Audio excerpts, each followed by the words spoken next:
In this video, I'll be reviewing the Carli low mount stabilizer for my 2019 F250 after 20,000 miles. Just gonna get under here to make this easier to talk about. So I put this Carli low mount on after trying both the Bilstein 5100 series, the high mount, and then trying the Fox ATS. And so the main reason I ended up going with Carli after all is when I installed this Apex chassis steering kit, the drag link, the way you install it and the thickness and basically how the eyelet sits, you can have some clearance issues with the ATS. And so I've always heard good things about Carli. I'd never tried any of their products. And so I ordered this stabilizer from CJC Off-Road, and you just have a clamp that goes right on your tie rod. And I used a ratchet strap to compress the stabilizer so I didn't have to let any of the nitrogen out of the damper, because if you don't have access to nitrogen, obviously it's kind of hard to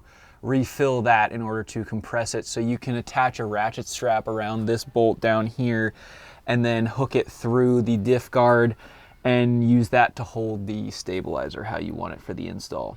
Now, in terms of ride improvement, having a stabilizer on the tie rod is much better than having it on the drag link, and I definitely notice an improvement. Now, is it worth the $750 that this was?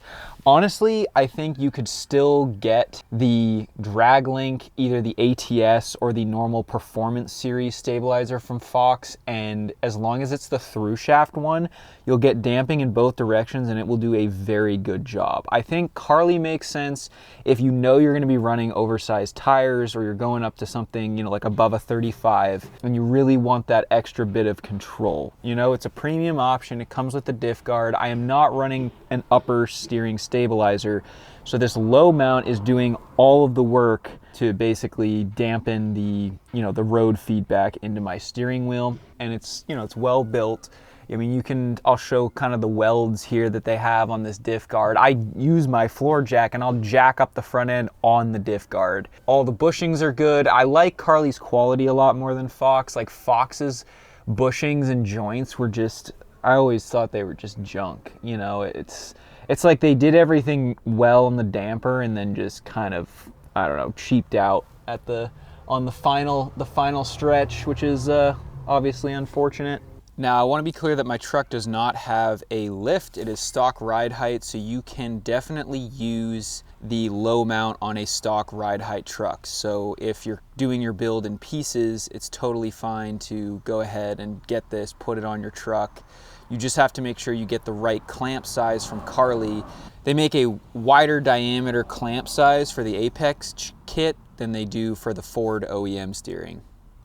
Now, I will say that the steering feel with the Carli is a lot more predictable than the Fox. I feel like because Carli used a nitrogen charge, it gets a lot more progressive. So it's like the bigger the hit, the more that this stabilizer ramps to dampen that hit. It just makes for a much more predictable driving experience.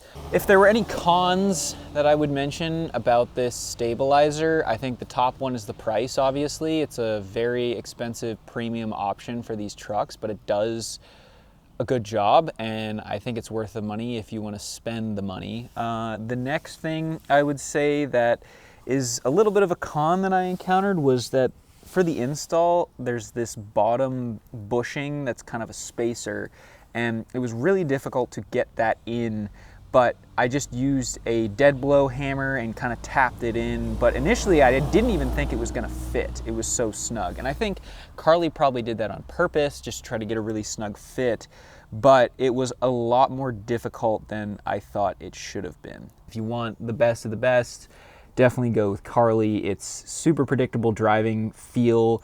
It's really durable. The parts are well made, and it's a US company that's selling stuff and has, their fabricators and welders based here in the US. So I like supporting those folks when I can and when my wallet allows me to. Thank you for watching. I hope this review was helpful. If you have questions, leave them below, and we'll see you next time here on PowerStroke Maintenance.